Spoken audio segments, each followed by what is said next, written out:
Good evening, and welcome to the 47th Legislative District's virtual town hall. Tonight, you'll be hearing from State Representatives Debra, Entenman, and Pat Sullivan. Tonight, your lawmakers will be answering questions that have been submitted in advance through a survey. If you are tuning in now to this live stream, you can also post questions in the comments section of whatever channel you are viewing it on, and a staff member will get your questions to our lawmakers. To get started, I'll open it up for some brief opening remarks from your legislators to introduce themselves. We'll begin with Representative Entenman. Representative Entenman, the floor is yours. Thank you very much. Thank you for all those of you who have tuned in tonight. I appreciate you being here for the update on what Pat and I think about the legislative session. We are, of course, also here to hear your questions and comments about what you think we have done or what we can do to improve as we move forward. I would like to say that there were many things that were challenging during this legislative session, including the fact that we had to work remotely because of COVID. But we also had some successes. We had the greatest number of participants because people were able to testify online through Zoom. And we had more folks commenting on legislation than we have ever had before. So I appreciate that while there were some challenges, there were also some successes. Thank you. Introducing Representative Pat Sullivan. Yeah, thanks a lot, Debra. And thanks to everyone for joining us tonight. It really is an honor to represent the 47th District in Olympia. Much of what Debra said, I agree with wholeheartedly. I mean, there were challenges this year. The most important thing that we wanted to make sure that people were safe, especially staff, and that they were in an environment that they wouldn't get sick, and worse yet, bring it home to their families. And so, we saw both to our East Idaho and to our South Oregon, both legislatures shut down because of COVID. We were able to get through in a virtual setting and pass significant legislation and a budget that really does help people who are hurting out in our community. And so I'm proud of the work that we were able to accomplish, and I look forward to your questions tonight. All right, excellent. Our first question is from Dee. What are we actively doing to accelerate the transition to an electric and sustainable future? I will talk about, we passed HB 1287, which began the planning process for the transition to electrical vehicles. This includes siting charging stations, updating building codes to reflect the move toward EVs, and requiring electric utilities to plan ahead. If Pat would like to talk about the Climate Commitment Act, that would be great. Sure. Thanks, Debra. And, the Climate Commitment Act was something that has been proposed in the past. This year, there was a lot of momentum to get it done. We really focused on 4 key areas, and one of the areas was climate change and combating climate change. And so actually getting the Climate Commitment Act passed, Joe Fitzgibbon, who is our lead on environmental issues, did a remarkable job on the House side to really move that legislation forward. It was really a historic passage of legislation that will really have a huge impact on our state and our success in combating climate change. And it puts us in line with California, Oregon, and British Columbia. Excellent. Our next question is from Lawrence. What did the legislature do to help small businesses hanging on by a thread because of the pandemic? So I'm happy to start. We did a number of things. Obviously we wanted to help those that were, severely impacted by COVID, and our business community was really hard hit. In particular, the hospitality industry. And so many of the bills really focused on our restaurants and our hotels and the hospitality industry that got hit very hard. We passed an early action bill that was $2.2 billion in relief. That contained grants for small businesses who were hit hard. And in our final budget, we also had grants available for businesses. We passed legislation to help on property tax relief for small businesses that were impacted. We passed a number of bills that dealt with liquor fees that restaurants would not have to pay in order to save them a little bit of money on that end. And probably the most important thing that we did was try to reduce the impact of unemployment insurance costs. We passed a significant bill early in session that saved about 1.7 billion for small businesses. Then in our final budget, we put in another 500 million to reduce the additional burden on businesses who, through no fault of their own, found themselves paying higher unemployment rates. Additionally, we provided 50 million for small in grants, which means you don't have to pay them back to small businesses through the Washington Recovery Fund. And we passed House Bill 1095, which exempts small businesses from paying taxes on COVID relief funds.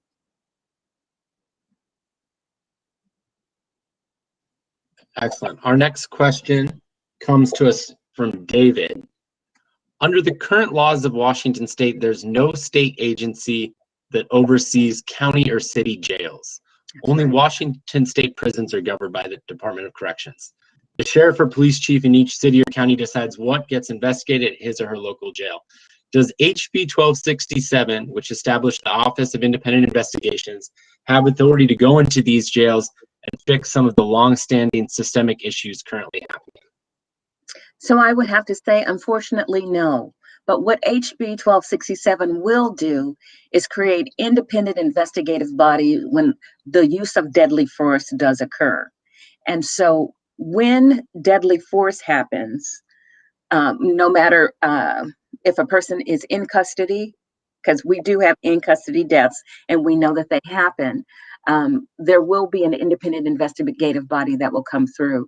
But I would say that we do understand that there are changes that need to be made at the local level. I, as a legislator, and others who have worked on police accountability are ready and willing to help local communities organize around police accountability, because there are things that you can do. But at the state level, we do not have jurisdictions over your local jails, unfortunately. Yeah, and I don't have a lot to add to what Representative Entenman has said.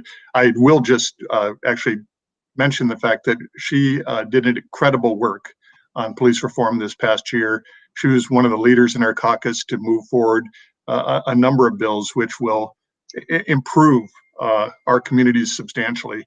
The independent investigations bill, for example, she prime sponsored and shepherded through the legislature, and that is critical to families who have been really through some very difficult times. And so thank you very much, Representative Entenman, for your work in that area. You're very welcome. So as a reminder, this is a live virtual town hall with the 47th district. If you would like to submit a question, please submit a question in the comments section, whether on Facebook, YouTube, or Twitter, and we will get that up. Our next question comes to us from Gina, and is to kind of expand on this topic of our police accountability work. The death of Manuela shined a spotlight on the lack of police accountability in Washington State. What did the legislature do to address this issue? Well, yesterday, the governor signed 12 bills that will have an impact on police accountability in our state. They include bills that regulate the use of tactics when it comes to chokeholds and tear gas. They, of course, included the bill that I was able to sponsor on independent investigations. We also have a bills put together by Senator Debra that make police have a duty to intervene when they see other police officers doing the wrong thing. They are no longer allowed to stand by. There's also legislation that was put together by Representative Lovick, who is a former Washington State Patrol officer, that simply collects data. And this is important because we need to know what is happening in our communities when people interact with the police. And so now we are intentionally collecting all data on police stops. People sometimes think that, why are we collecting all this information? We always know that there's a bad outcome. But thinking it and being able to prove it are two different things. And this data collection will help us gain proof that there is a problem when police are interacting with other people. We also have a number of what we consider important bills that other folks might not understand why they are important. We now have, when a young person is being interviewed by the police, they must have a lawyer present. They cannot refuse or give up their right to having an attorney present if they are 18 or under. They also cannot be interviewed without that interview being recorded.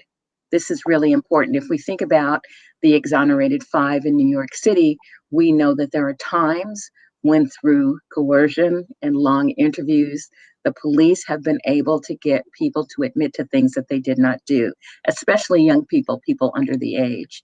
So we are requiring recording of those interviews, and we are requiring lawyers for young people when they interact with the police. There is a lot more, of course, that we would like to do, but we think that these pieces of legislation that we passed in the last session were a good start for Washington State. I think they could potentially be a model for the country, and we look forward to implementing and working on the implementation of these pieces of legislation that we recently passed in this session. Yeah, and I just want to really stress the amount of work that went into those bills. You know, we had a team in the House Democrats that, as I mentioned, Representative Entenman was a member of, along with Representative Jesse Johnson, to the district just north of us in Federal Way, the 30th District. And there's a question that was posted, I think it's coming up, about whether police organizations were invited to the table. And absolutely, police organizations, there's a number of organizations that represent police officers in the state, and not all of them shared the same opinion, as a matter of fact. The Fraternal Order of Police worked very closely on all the bills, and I believe supported the vast majority of them at the end. And, you know, our group listened to everyone, affected families, community activists, as well as the police. And so, you know, I think they did a very good job of really taking the time to get that necessary input to make sure that the legislation that we did pass will really serve our public well. And I'd like to just add, part of this question was, what did we learn from inviting the police to the table? I think we learned from each other. This is what we learned. Police need adequate training. Police also needed to say, and we needed to hear, that we have been asking them to do things that they are not trained to do. We need a stronger behavioral health plan in our state and in our local municipalities, because we have many people who are mentally ill who are on the streets. Not everybody, but we do have a number of mentally ill people who are interacting with police in a disproportionate number, and they're being put in jail when they may just need to have stronger case management so that they continue to take their medication. They may need to have supportive housing so that they are not on the street. And for some people, if they are not on their medication and if they are not stabilized, they may need to return to a hospital setting. The police cannot do all of that work. We need behavioral health professionals to do that work. And there has been some funding during this legislative session to have that happen as well. But what we also learned is, for each of us, for all of us, we fear what we don't understand. And there are many people, including police officers, who fear the community in which they have to work in because they don't know the community in which they have to work in. I have worked with Representative Orwell so that in the city of Kent, we actually are piloting a program so that our officers at training are embedded in our local community-based organizations so they can learn about the community in which they have volunteered to serve. And so we think that the more we get to know each other and the less we fear each other, we can have public safety not only for officers, but for community members as well. The goal in police accountability that I have worked on is to ensure that no matter where you live in Washington State, that your police are well trained and that they are learning to build relationships with communities, because relationships build trust. And if we have trust with our law enforcement, then hopefully we will have less use of deadly force. We will have fewer incidents where people end up losing their lives, and we will have better relationships with law enforcement, no matter where we live in the state. Yeah, and just to expound a little bit on Representative Entenman mentioned behavioral health and how police interactions often don't turn out very well because they're just not trained to deal with those issues. You know, we made historic investments in behavioral health. It was one of our top priorities coming into this session. And at the federal level, they've created 988, which is a crisis hotline for those who are having behavioral health issues and need immediate help. We passed a bill this year led by Representative Orwell to really set up that infrastructure to deal with 988 when it comes online in a few years. We also made initial investments in mobile crisis teams, especially mobile crisis teams for youth, so that they can go out into the community where the need is to deal with those crises as they're happening. There's still way more work to do, obviously, in this area, but I'm pretty proud of the work that we did this year in really laying the groundwork for a system which I think will serve our communities extremely well.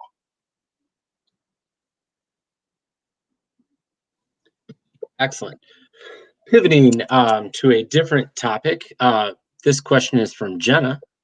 What are you doing to help kids who have struggled with remote learning get caught up so they don't fall behind in their learning? Well, I would say that I know that Representative Sullivan is an education lead, but I do want to say just a few things about remote learning. One, I think it's really important for us to understand that children are not falling behind.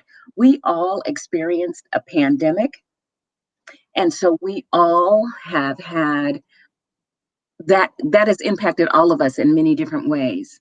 I will say that it was challenging to ensure that students who needed devices, computers, laptops, and broadband and internet access, that was the challenge for us at the state legislature and the challenge for us at our local levels. If we demand that children have online learning, then children needed to be able to get online. And we saw that we had a deficit in our state and have been working very hard. There were 2 broadband bills passed, and there was another piece of legislation by Representative Gregerson that allowed money for devices for students statewide. I know that there are challenges in education, but I really think that it is going to be beneficial for everyone, including our children, to change our language around what was quote unquote lost.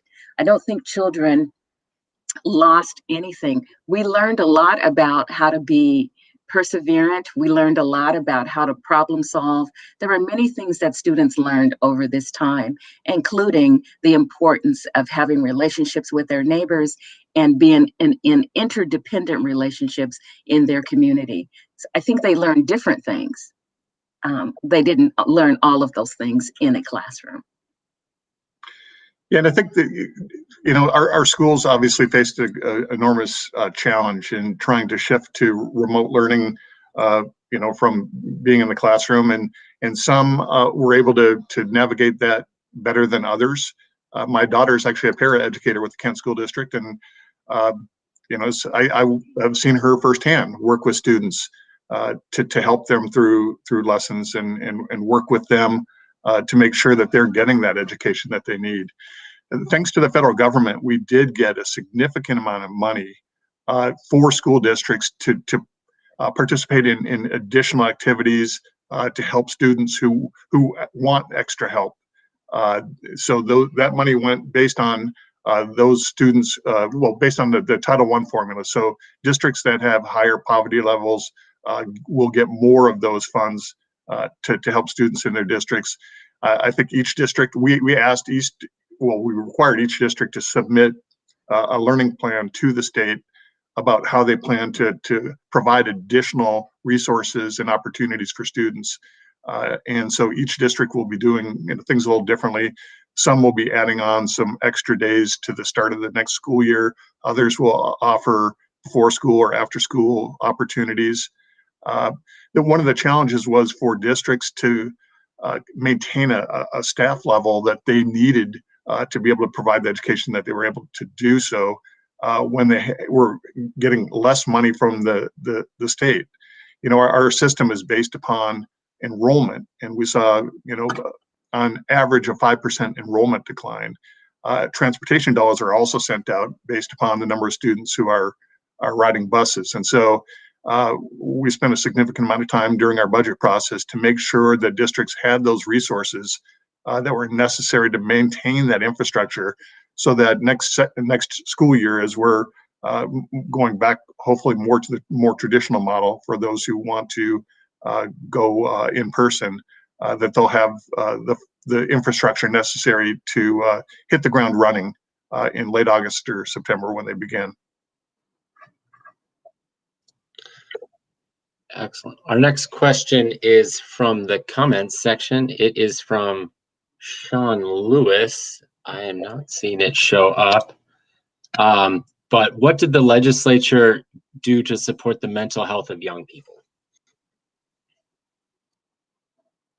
Well, I know that we funded more counselors, not guidance counselors, but mental health counselors in our K through 12 system. Our long-term goal is to make sure that every school has a counselor. I know that there was a time when that was happening. Now, because of budgets, we have moved away from that. We'd like to come back to that over time. It's very costly, but I think that that is a goal for most members of the legislature, because we have heard from community members, we have heard from students, and we have heard from counselors themselves that we need more counselors in our schools. So it is a priority. I know that there was some funding. We'd like to do more. Yeah, and we provided an additional half of a counselor on top of what districts were already getting for both. And last year we passed it, and it got vetoed because of the economic situation. We passed a budget proviso that provided counselors only to elementary schools. This year we expanded that and included middle schools and high schools as well. We have a children's mental health task force that's been in existence for the last 2 years because we were at such a deficit in dealing with this issue.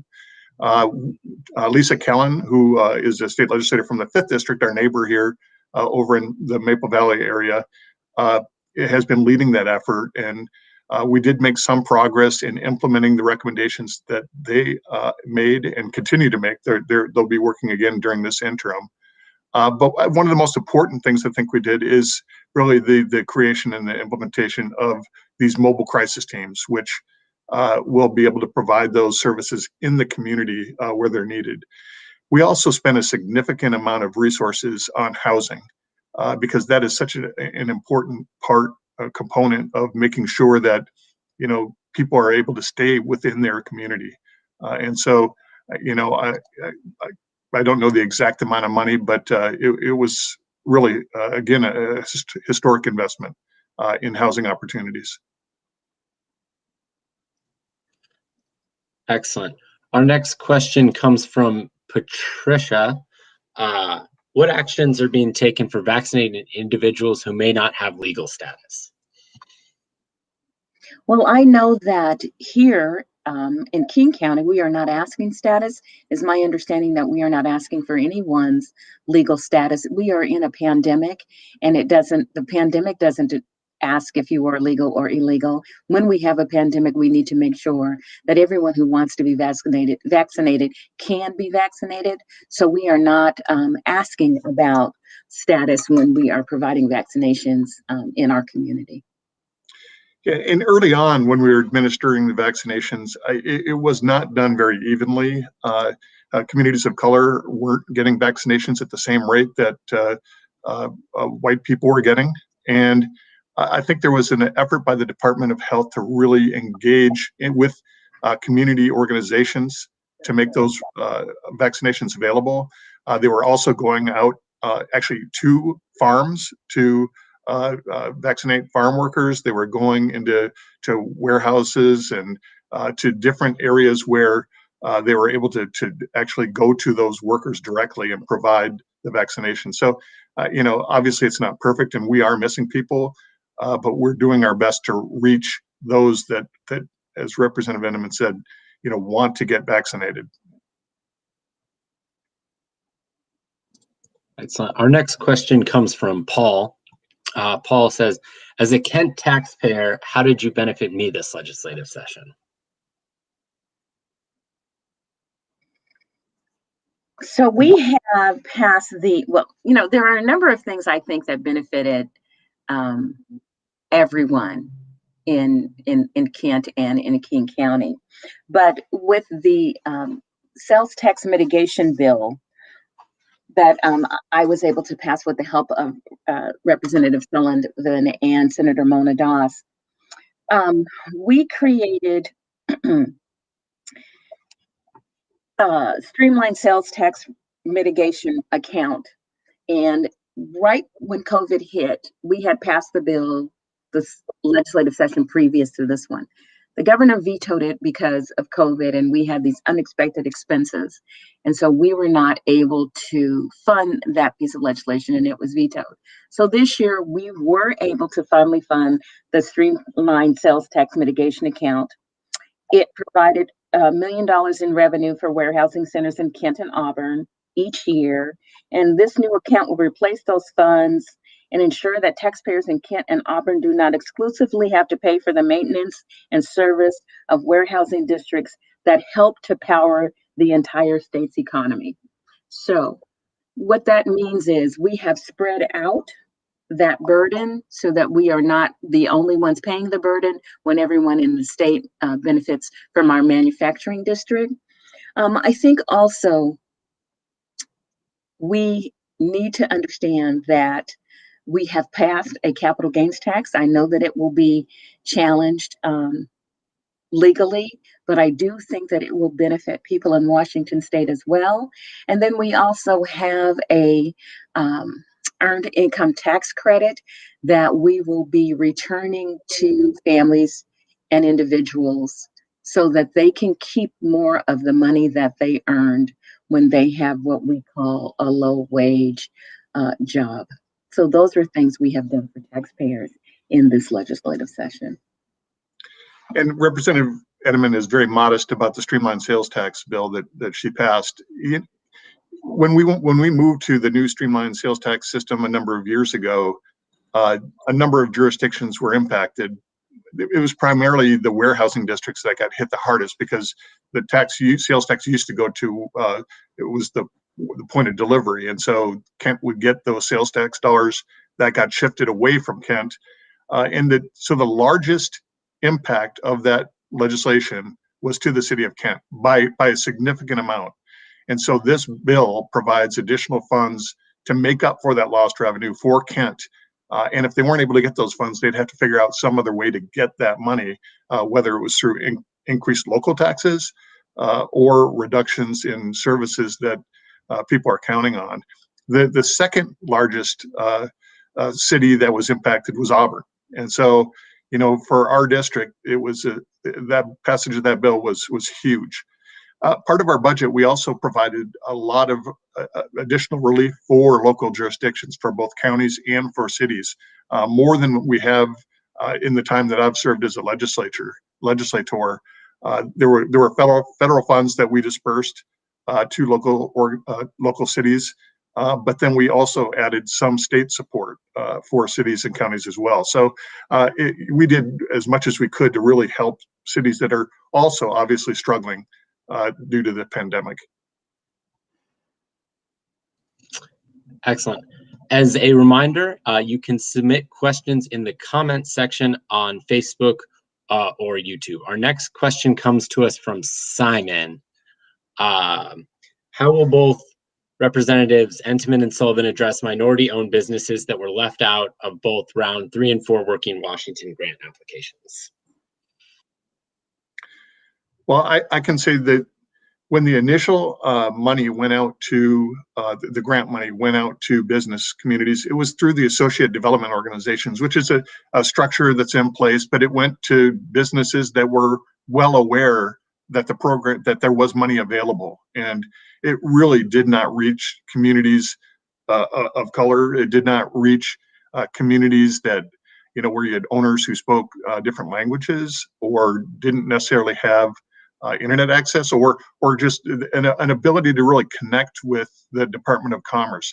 I can tell you, during the interim, I had a long conversation with the director of the Department of Commerce, Lisa Brown, about the need to ensure that those dollars were reaching those businesses that were most in need. And so they really did significant work to make sure that they were also investing in community partners who knew these businesses and could help direct money to those businesses that otherwise would never get those dollars. And so, it's certainly not a perfect system, but I think that the second, third, fourth rounds got better and better. And the money that was just passed in the last our last budget, I think will do even better yet. We also put money into the Immigrant Relief Fund to make sure that businesses, and primarily people who couldn't access federal dollars for unemployment benefits, were able to also get those benefits, which is only fair. And I think it was an important part of our budget package. I'd also like to add that local community-based organizations that work with small minority-owned businesses also have some funds that people have not applied for, and these are grants.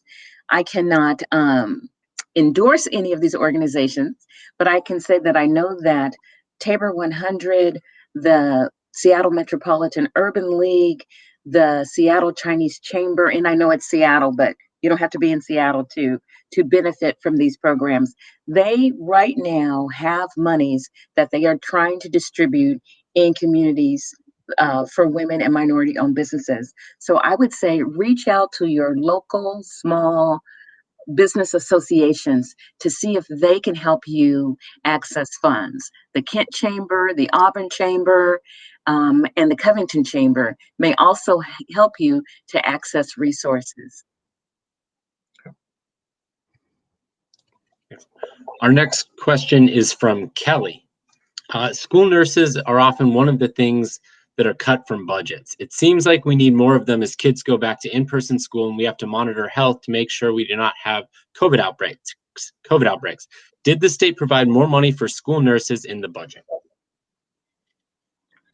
So the answer to the question is yes. We did provide additional funds to the nursing corps, which serves mainly rural communities, to ensure that there's a nurse in every district at least one day of the week. And that was a big marker to make sure that every school had a nurse available during the week to be able to provide whatever type of help is needed. Certainly, as far as part of our funding formula, we do need to do more around providing funding directly to school districts for additional nurses. I can say my wife is a nurse, and I keep trying to get her to actually work for a school district. I think it'd be great, and she'd be local here. But anyways, COVID taught us a number of lessons, and one of those is that our healthcare network certainly needs to be expanded. When it comes to K-12 education, we need to do a better job of providing the resources to districts so that they can have those resources available. And I would just say, I agree with Representative Sullivan. We learned much about our access to healthcare and our supply chain logistics when it came to healthcare. And we know that we do need school nurses. We have proven that through this COVID pandemic. And we also just need CNAs and school nurses in our schools. As I think about children returning to school and how are we going to determine if a child has a fever and if they should be there and all of those things, we're going to need additional personnel to monitor that. And so I'm hopeful that people will work with their local school districts to ensure that we have what we need for our children and our staff to stay healthy. It is important to use your voice at the local level as well as speaking to us at the state level. Our next question is for Representative Entenman from Sasha. In working on policing issues, did the team explore the Camden, New Jersey model where they fired all of the cops? Yes, so we actually reached out to many people all over the United States and Ontario, Canada. That's where we got the model for the independent investigations. We learned a lot about Camden. We learned about how they fired the police officers and they all had to reapply for their jobs. There were some things that happened. Again, these were not state police. These were police in the city of Camden. So, for example, the city of Kent, if they wanted to use that model, it could be something that they could do. But we did not see firing all of the police that we have jurisdiction over. Of course, it's the Washington State Patrol, having them all reapply for their jobs. What we have done instead is try to improve their training. We had a piece of legislation that didn't pass, but I'm hoping that Senator Kudrow will bring it back, which will raise the age of a person who wants to be a police officer so that they enter the academy at 22, and by the time they are 25, they are actually on the street as a trained police officer. And the reason why we want to do that is because we have brain science that tells us that for many, their brain is not fully formed till between 22 and 25 years old. So we think a police officer should be a little bit older. I continue to look at Camden. I think that it is an interesting model.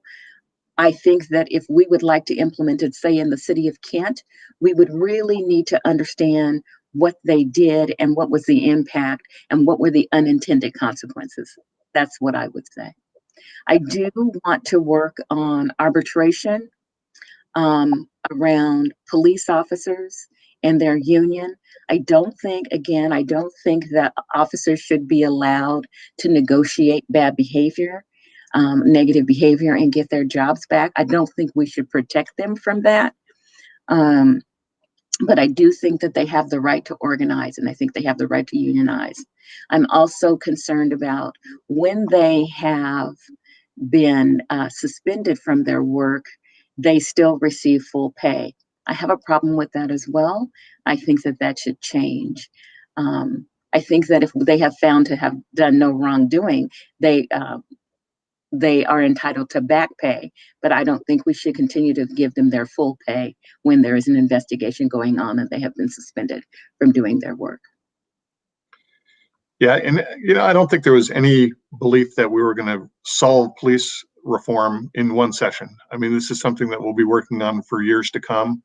And again, I congratulate Representative Entenman on the amount of work that she put into this, and will continue, I'm sure, to put into this effort. And as she pointed out, there still is much work to be done. As a reminder, please feel free to put questions into the comment section. Our next question comes to us from Meg. What did you do to help our houseless neighbors this session? Sorry. We did a significant amount. I think I'll focus first on trying to prevent additional homelessness. We saw so many people who were unable to pay their rent, who found themselves through no fault of their own, without a job and without an ability to pay that rent. And at the same time, you had landlords who had to pay bills and had to deal with the issues that they had to address.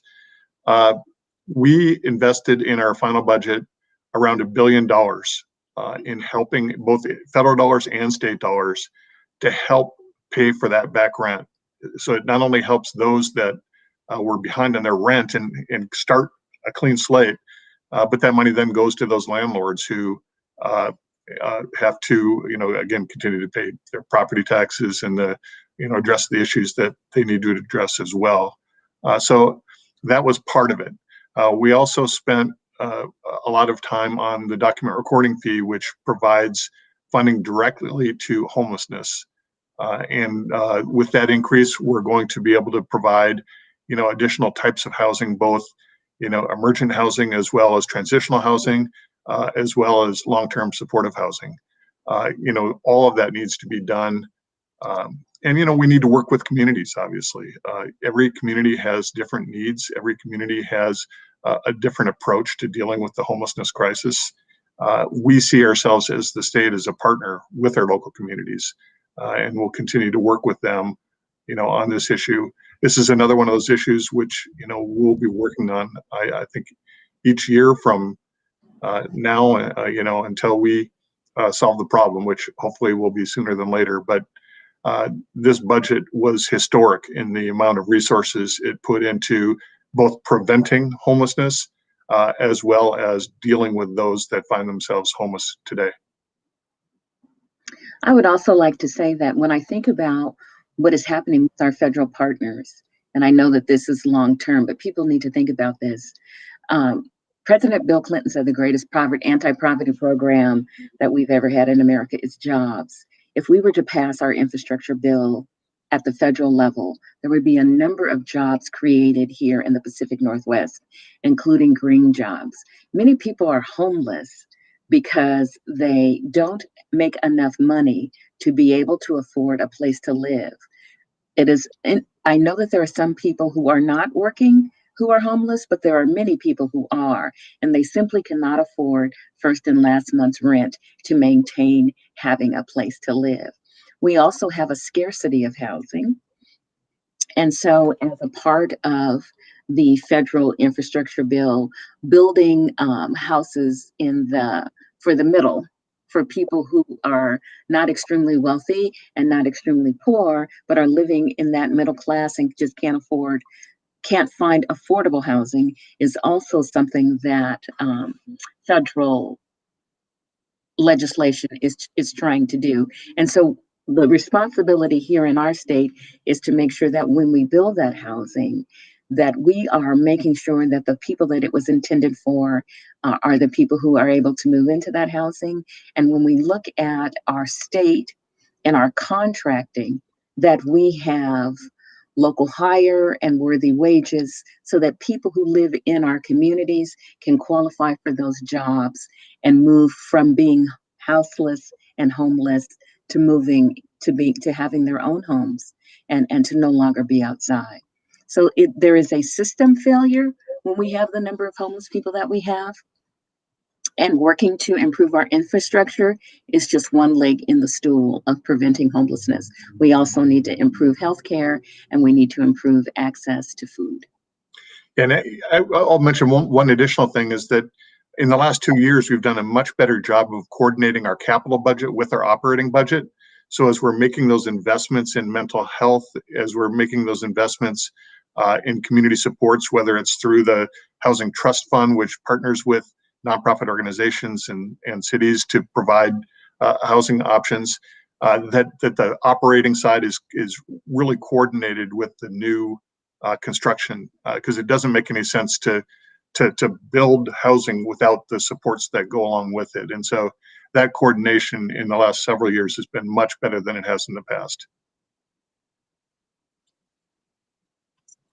Our next question comes from Patricia. Are there any conversations regarding police silence?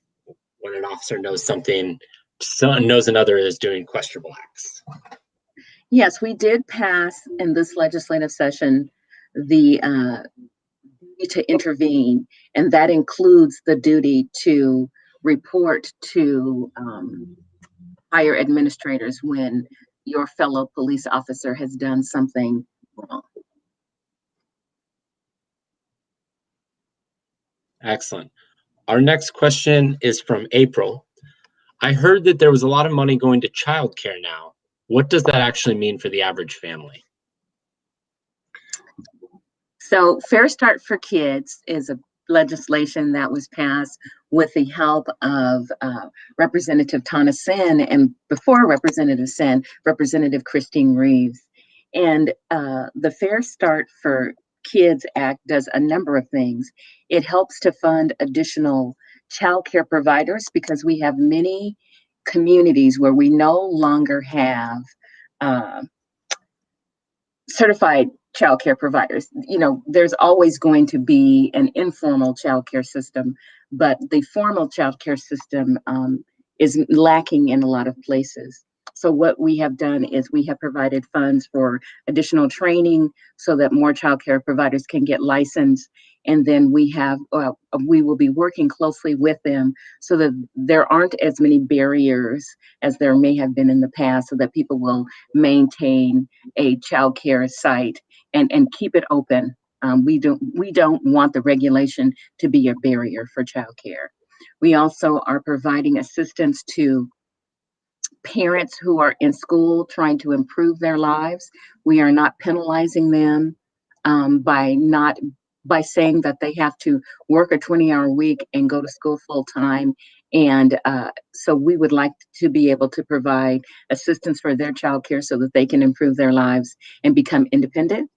And Representative Sullivan, is there more that you would like to add to this? I know you know more about the budget. I just know about the impact. Sorry about that. No, it's great. I think it was kind of a two-pronged approach. We were facing a child care crisis even before the pandemic hit. And then when the pandemic hit, it really highlighted the fact that we did not have the resources out there for families who needed that help. I mean, they weren't able to work because they had their kids at home.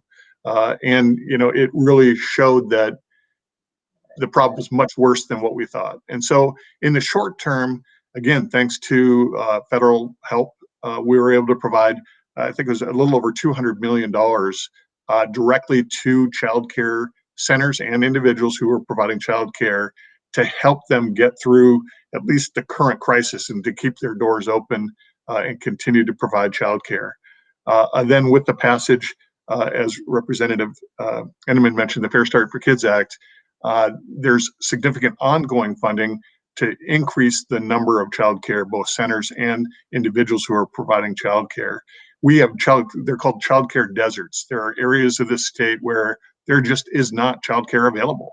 And it is a significant problem for not just parents, but for businesses as well, because if people can't get to work, those businesses really struggle. And so, I think the passage of the Fair Start for Kids Act will have a significant impact. We're going to have to, and again, this is not a one-time deal and we fixed the problem. We're going to have to continue to work on this. The capital gains tax that we passed will provide direct long-term resources to early learning and childcare. And so that is critical. I'll just mention one thing as well, is not just childcare, but ECAP. Our state's ECAP program provides help for those parents who are in poverty but don't qualify for Head Start. But the program at the state level is not as intense as Head Start. And so we've been expanding the amount of time that ECAP students have available in the classroom and those supports that go along with that, as well as increasing the rates. So more areas will provide ECAP opportunities for parents who need that extra help. And so, I think that this session really was a landmark year for early learning. We passed the McCleary bill a number of years ago to put more resources in higher ed. 2 years ago, we passed a higher ed bill to really focus on higher ed opportunities for our students at the higher ed level. This year really was the focus on early learning and childcare. And so I'm really, really excited about the things that we've done and look forward to seeing them implemented. And I'd just like to add that we also recognize that parents are the first teachers. And if you as a parent have decided that you'd like to keep your child at home until they enter school through kindergarten, there are also supports there for you as the parent, as the first teacher, that you can access and that your child can access without them having to go to a preschool or to daycare. So we are not asking you to make a choice. We are just trying to support the family where they are and to provide supports for that family where they are. Excellent. Our next question comes from Ivan on maybe the other end of the education spectrum. What are you doing to make college more affordable? Okay. So, I have to say that I know that Pat can tell you a number of things, but college affordability and access to higher ed, because we all know that there are many different ways to get an education, including apprenticeships. And I have to say that I know that I have a bias coming from a community and technical college and transferring to a 4-year and then being on the board for a community and technical college. But what we are doing for college students is a number of, I think, really great things. I think one, we have really tried to hold down the cost of tuition, but we also have put together many support services for students, because what we have learned over time is although a student is in college, they still need support. We also have learned that our idea of who the college student is, that person who is 18, leaving their parents and starting a 4-year college or university, isn't the reality of who our college students are in Washington State. The average age right now is about 26. So many people have jobs that are not paying them enough money. And so they have decided that they would like to come back to school and get an education. Some of them go to community and technical colleges and transfer to a 4-year. And so we have provided for students in community and technical colleges and in our 4-year colleges more support services that include assistance for housing, assistance for food access, and assistance for childcare, so that they can complete their educational journey without a lot of excess burdens. So I'm really happy about the work that we have done to support students who would like to complete a college education. And during the Great Recession, we saw that tuition rates really spiked. We saw over 10% increases at our 4 years. At the regional colleges, additional high tuition increases, and it was fluctuating frequently depending upon the economy, simply because there are very few areas where you can actually make reductions or deal with increases. Higher ed tended to be the one area that got impacted the most during dips in our economy. I'm so bad at remembering years. I believe it was back in 2017, we passed a bill that caps tuition, so that it won't increase more than than income, and so you're not going to see those spikes anymore when it comes to tuition, and that's a great thing. Then again, a couple of years ago, we passed the Workforce Investment Act, which invested over $1 billion per biennium in our higher ed system, both the 4-year and the 2-year system. That provided college grants to students who qualified. We had a waiting list of over 20,000 students who qualified for the college grant, but because we didn't have the resources, they were put on a waiting list, which was completely unfair for those students who qualified but just couldn't get that extra help in order to go to college. We eliminated that backlog with the passage of the Workforce Investment Act and increased the number of students who could access that program. In addition to the additional supports that Representative Entenman mentioned, she passed a bill 2 years ago that provided emergency grants to students who, found themselves at risk of dropping out because they couldn't pay a specific bill, whether it was their car broke down and they couldn't get to the campus anymore, and they needed just that one-time help. And that, I think, has had a huge impact. We invested this year in our budget additional $8 million per year for our CTCs to have those funds available to help individual students who are at risk of dropping out because of these things that crop up. I know we've all experienced those issues. The last thing I'll say is something that I've been working on for the last several years, and hope we can do something about, are those students whose parents make a decent amount of money, so they don't qualify for grants. They qualify for potentially a small amount of federally backed loans, which have those lower rates, but they're really stuck. The students, aren't getting the support from the parents because they can't afford to provide the support that the federal government says through the FAFSA, and through no fault of their own. Then they're stuck, and they're really stuck with really high cost loans from private organizations like Sallie Mae. And that's just not right. We provide 1% loans to local governments who need infrastructure help, whether it's through sewers or through water systems. Why don't we do the same thing for our students?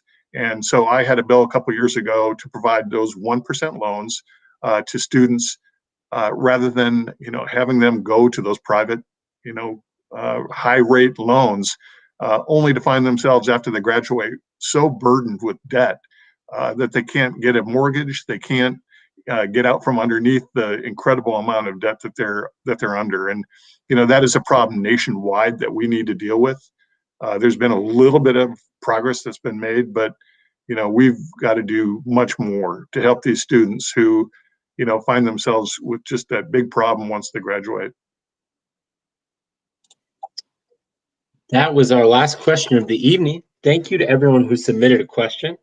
I'm now going to turn it back over to the legislators for closing remarks. Representative Entenman, would you like to begin? Thank you. I'd just like to say thank you for taking the time tonight to ask us questions and to listen to our answers and to just have a dialogue with your elected representatives. I always hope to remain accessible as your legislator, and you can always send me emails at debra.entenman@leg.wa.gov, and I will be happy to answer any questions that you have, provide any assistance to you, or have my LA help to provide any assistance that you might need with other state agencies. We are still working with community members who are having trouble with employment security, so please continue to reach out to our office. We are still trying to do that work because we know that it is important. And again, just thank you for spend some time with us tonight. Pat? Yeah, thank you very much, Debra. And I just want to say how much I enjoy working with Debra in the House. I think we make a pretty good team, and it's been a real pleasure to represent you. And as she said, thank you so much for taking the time tonight to be with us.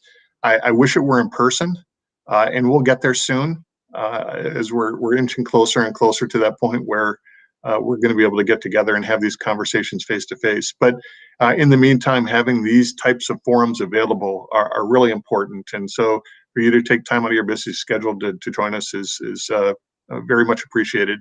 I also want to extend if anyone has questions that weren't able to ask tonight or want additional information or are experiencing issues where you need help, I'm available at pat.sullivan@leg.wa.gov. Please send me an email. We're here to support you and to help navigate a state bureaucracy, which at times can be very difficult to navigate. So look forward to hearing from you, and thanks again for your trust in allowing us to represent you in Olympia. And that is all the time we have this evening. Thank you so much for attending and submitting your questions to your lawmakers. If we did not get to your question, you can directly contact Representative Entenman or Representative Sullivan's office with your comments. Their contact information will appear on the screen right after this. Thank you so much for joining us. Have a wonderful evening.